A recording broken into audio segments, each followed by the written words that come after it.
So you probably got this one wrong, and you're probably wondering, why oh why did I get the seemingly very simple problem wrong?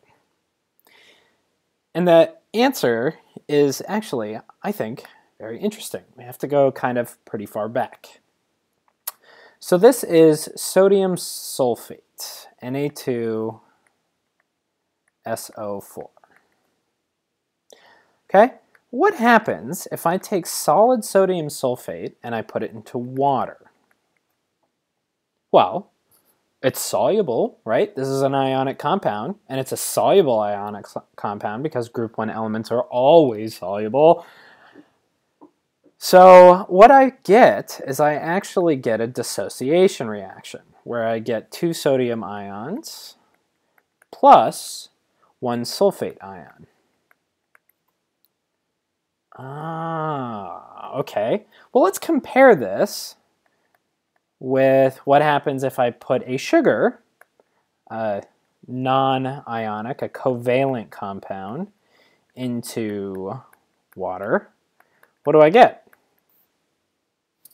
I just get an aqueous solution of this, C6H12O6, aqueous. Okay, so if I put 1 mole of sugar into water, I get 1 mole of particles dissolved in the solution. But if I put 1 mole of solid sodium sulfate into water, I don't get 1 mole of particles out. I get 2 moles of sodium and 1 mole of sulfate for 3 total moles of ions, which are particles, right? So whereas this one was 1-to-1, this one's actually 1-to-3. And that's why we got this problem wrong, okay? Your textbook gives you this equation for boiling point elevation, okay? And they say this is for non-volatile, non-electrolyte solutions. But we do a lot with electrolyte solutions. So there's a correction factor that you add on, and it's I. Now maybe I stands for ions, moles of ions per mole of solid. Ha ha! All right? So this correction factor you just get from the number of ions formed, the moles of ions formed per mole of solute. Okay? Now, same thing with freezing point depression. There is a correction factor. Okay? So, let's see. I'm going to separate this. So T solution minus T pure equals KBMI. I can add T pure to both sides. So T solution equals KBMI plus T pure.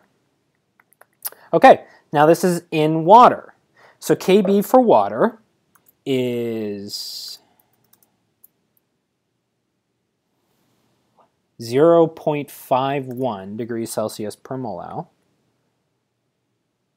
0.51 degrees Celsius per molal times the molality of the solution, 1.70 molal, okay, times this correction factor, which in this case is 3, plus T pure, which for water, not for other things, but for water, is 100 degrees Celsius. Okay? And when I do that, I get 102.6 degrees, which is the correct answer here, and it's the boiling point of the solution. Okay? So, from now on, just know that this I is here. For a covalent compound, I is always just going to be 1, which is why the textbook doesn't worry about it. But for electrolytes, I is not going to be 1.